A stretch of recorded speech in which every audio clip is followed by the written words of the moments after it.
back to our YouTube channel di Nusanet ISP. Nah, pasti bingung kan? Kali ini aku udah sama dua cewek cantik ini yang masih muda-muda. Kira-kira hari ini kita bakal bahas apa ya? Jadi hari ini itu kita balik lagi di program kita yang namanya Podcast Look Alike, dan kita menghadirkan dua bintang tamu cewek muda yang masih cantik-cantik dan imut ini. Kita rencananya akan membahas agak gimana gitu pembahasannya, adalah gimana sih realita generasi strawberry di dunia kerja.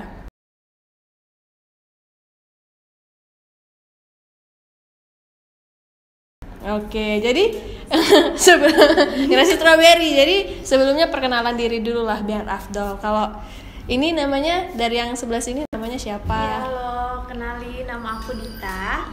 Dita. Halo, Yang satu aku lagi? April.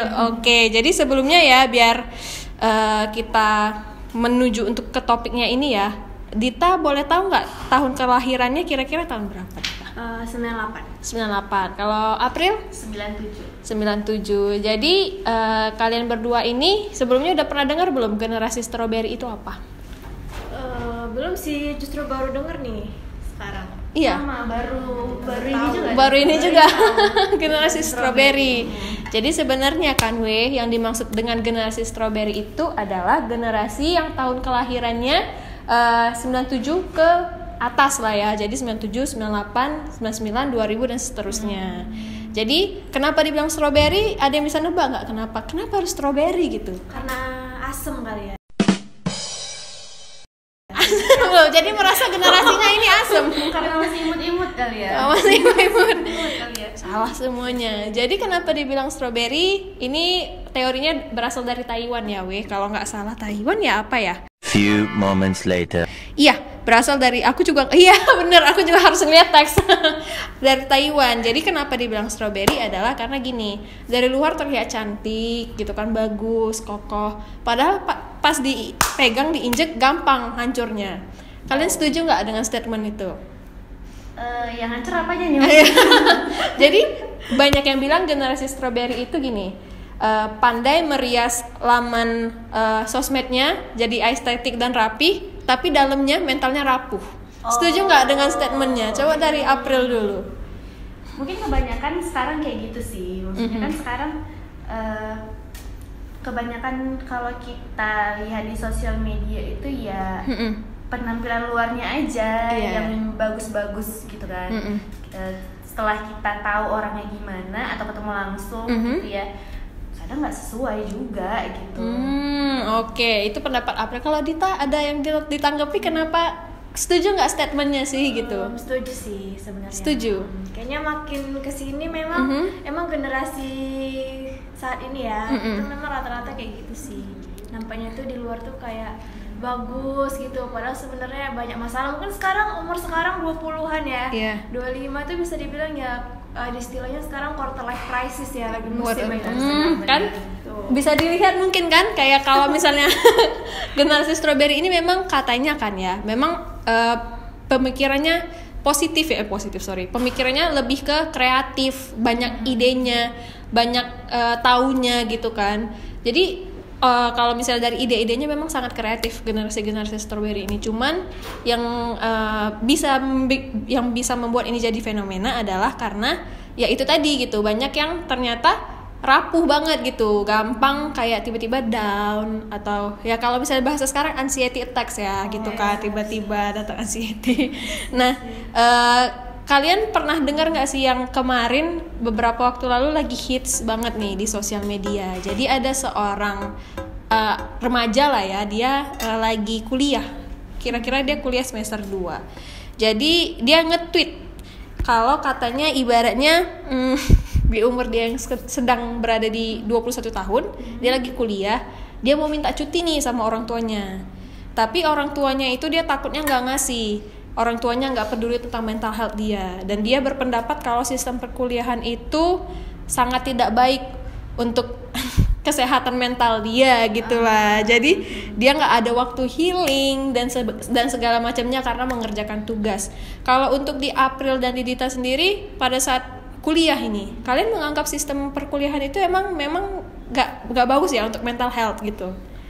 Coba dari April dulu deh. Kalau dari aku sih, kalau di waktu zaman perkuliahan itu sebenarnya tergantung di mana dulu kuliahnya, sistemnya kayak gimana. Cuma pas di aku sih memang beban perkuliahan itu banyak. Cuma kita sebisa mungkin punya solusi gimana cara kita supaya nggak terlalu terbebani. Misalnya kan kalau banyak tugas-tugas kuliah, tekanan dari dosen, deadline dan segala macam, ya kita pasti punya seenggaknya sedikit waktu untuk menyempatkan diri bersosialisasi sama teman atau sharing sama keluarga gitu. Kalau menurut aku sekedar sharing aja gitu kan, supaya ngeluarin beban yang ada di pikiran ini itu udah cukup gitu. Kalaupun nggak ada waktu untuk healing atau liburan gitu, nggak terlalu masalah sih, karena memang nggak terlalu sering juga liburan gitu mungkin ya. Kalau dari Dita sendiri gimana? Iya, hampir sama kayak Kapri juga sih. Sebenarnya masalah kuliah itu ya beban itu pasti ada sih terbebani, apalagi tugas yang numpuk gitu. Apalagi itu yang paling terbebani itu masa-masa semester akhir mungkin ya, ngajar dosen, skripsi itu mungkin betul-betul yang stres sekali gitu ya kan. Ya tapi itu kembali ke kita juga, gimana sih kita cara mengatasi itu. Kita nggak harus healing, kita bisa kayak sekedar ngumpul sama kawan ya kan Kak. Terus kita bisa ngobrol sama kawan, ya kita cari cara kita sendiri. We find our own way gitu lah, to find our happiness. Kan? Artinya bisa lihat di Google Translate. Oke, jadi kita tadi udah bahas dikit-dikit ya tentang gimana sih sebenarnya kalau misalnya di generasi kalian menghadapi sistem perkuliahan. Tapi yang mau kita bahas ini kan di sistem pekerjaan yang saat ini ya.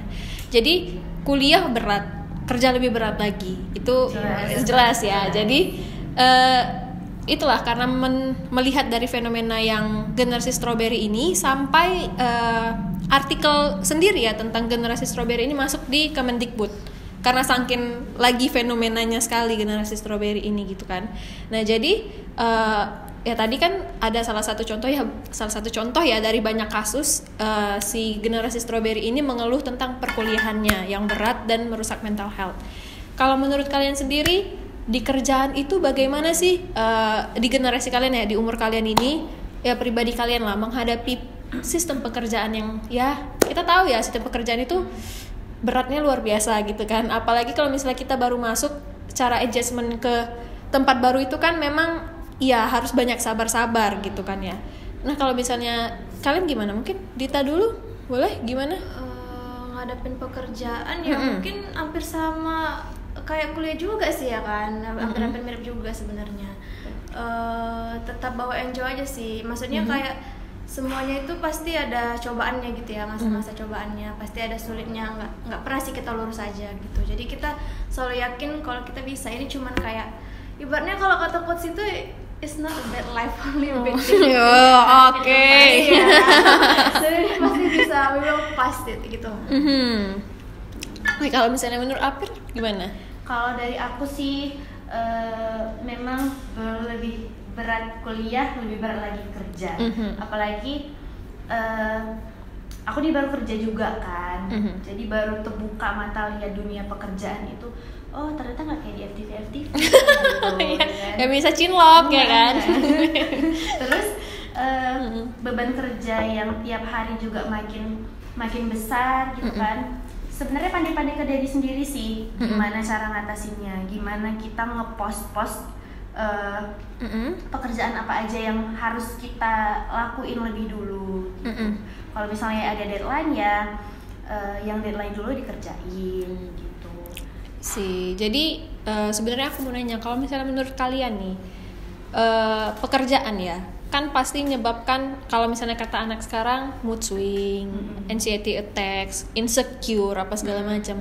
Gimana sih cara kalian untuk cope with it atau gimana ya, maksudnya cara menghadapinya gitu supaya kerjaan kalian tetap lancar walaupun kalian katakan lagi mood swing atau apa gitu kan. Karena kadang kita ya, apalagi kita cewek ya gitu kan, ada masa period dimana kita tuh pengen marah gitu kan, pengen nggak mood lah ngapa-ngapain gitu kan. Nah gimana sih kalau misalnya di kalian sendiri ngadapinya itu gimana? Mungkin kalau April? Kalau aku sih lebih ngatasin mood swing itu aku dengerin lagu biasa. Aku tinggalin dulu pekerjaan aku sebentar untuk nenangin diri lah istilahnya gitu. Atau lihat YouTube sebentar. Kan nggak masalah juga kan. Iya, benar. Karena yang paling penting itu gimana tugas kita itu bisa selesai dengan cepat. Iya, benar. Kelar. Kalau Dita? Iya sih, hampir sama juga, aku dengerin lagu sih biasanya. Kalau misalnya pas saat hari itu lagi males nih, misalnya kita lagi hari pertama halangan tuh misalnya periode kan, pasti ya denger lagu atau ya cari tontonan tadi juga, cari film mungkin yang kita suka kita tonton gitu sih. Oke, kalau aku sih paling aku gangguin Dita ya supaya aku gangguin dia sih saya kalau aku lagi suntuk gitu kan. Terus gini, zaman sekarang ini kan dikit-dikit healing gitu kan.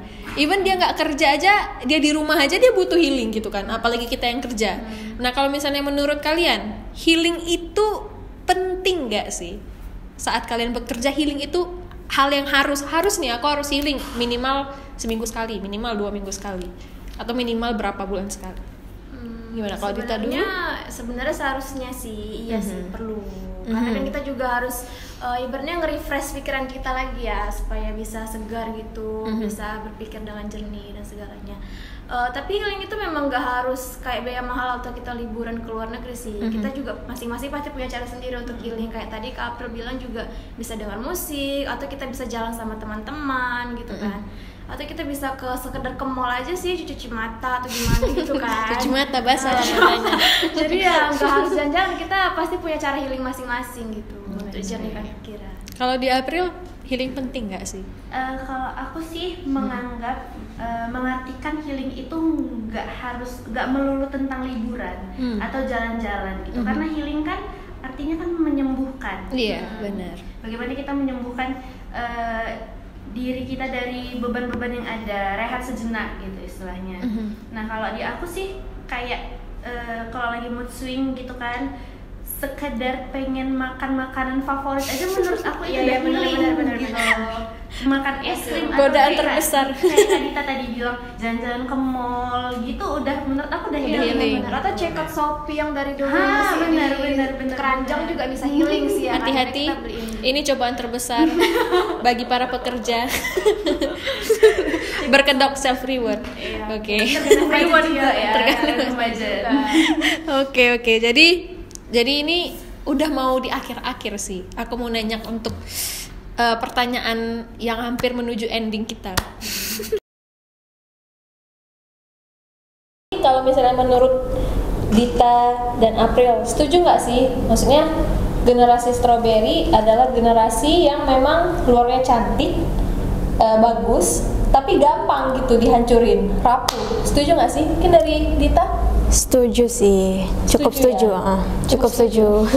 Kalau dari April? Setuju sih, karena makin sekarang kan makin kelihatan gimana, maksudnya orang penampilan di sosial medianya aja bagus gitu, tapi pada kenyataannya ya rapuh gitu, kadang nggak sesuai dengan yang nampak di sosial media. Yang nampak di sosial media gitu. Karena kan di sosial media kan yang bagus-bagusnya aja sih yang kita nampakin. Sih. Mungkin ini menuju pertanyaan terakhir kita ya. Sebenarnya sih, menurut kalian, generasi kalian ini ya, gimana sih definisi pekerjaan yang terbilang enak? Kan kadang kan kayak kita kan kayak dengan teman-teman kita ya, sebaya kita dan kawan-kawan kelas, iya pekerjaan yang enak tuh yang gini gitu kan. Karena kan ada kesimpulan seperti itu kan. Nah menurut kalian, pekerjaan dengan definisi yang enak yang nggak menyebabkan anxiety, insecure, mood swing itu pekerjaan yang bagaimana? Kalau dari aku sih pekerjaan yang nggak mood swing atau nggak kena anxiety attack itu yang kita bisa remote work ya. Karena kita bisa karena kita bisa kerja di mana aja kan. Dan jadi kita punya zona nyaman sendiri gitu. Makanya kita jadi kayak nggak mudah stres juga nggak sih kalau misalnya kita lagi banyak kerjaan nih kan, kita bisa coba cari lokasi lain gitu kan, yang kita nyaman untuk kerja. Apalagi sekarang PNS juga ada WFA kan, work from anywhere. Iya sih. Kalau misalnya April, ya setuju sih sama yang dibilang sama Kak Dita gitu. Bahkan menurut aku sih kalau misalnya kita kerja di tempat yang kita suka itu kan meningkatkan mood juga. Bener. Gitu kan. Dan bisa juga jadi lebih fokus gitu. Ya benar sih, ya salah satu tantangan kerja di kantor itu adalah ya rame orangnya gitu kan. Gitu. Memang nggak semua orang bisa bekerja di situasi seperti ya yang di kantoran gitulah, dengan orang yang rame, dengan ya maksudnya kepentingan masing-masing, kita harus juga mengerjakan kepentingan kita, itu agak sulit sih. Jadi menurut generasi Dita dan generasi April, kerjaan yang paling enak adalah kerjaan yang bisa dikerjakan dimanapun atau kerja remote. Ya mungkin cocok juga sih ya, karena sekarang juga kan memang udah banyak pekerjaan yang bisa dikerjakan remote gitu, nggak harus datang ke kantor. Iya, jadi kita nggak monoton gitu kan. Nggak monoton. Gitu. Oke. Mungkin aku mau nanya ini ya, kalau akhir kata apa sih wejangan kalian untuk generasi-generasi kalian atau generasi-generasi penerus kalian supaya bisa bertahan di dunia pekerjaan ini yang berat luar biasa ini? Menurut Dita, dari Dita dulu dan dari April. Ya kalau dari aku singkat aja sih, yang kutipan dari yang sebelumnya itu kan, walaupun sesulit apapun kita harus tetap yakin kalau kita bisa melewati ini, karena it's only a bad day, not a bad life. Cakep. Kalau misalnya dari April, Kalau menurut aku sih, untuk teman-teman yang seusia aku, sebaya aku, ya kita nggak usah terlalu berekspektasi tinggi terhadap apa yang bakalan kita kerjain gitu. Karena kita balik lagi ke realitanya, kalau semua itu nggak sesuai dengan yang kita harapkan, kita pasti bakalan kecewa gitu kan. Ya kita yang penting berusaha semaksimal mungkin agar tujuan yang pengen kita raih dan kita capai itu sesuai dengan keinginan kita gitu. dalam ya dua-dua ya sarannya ya.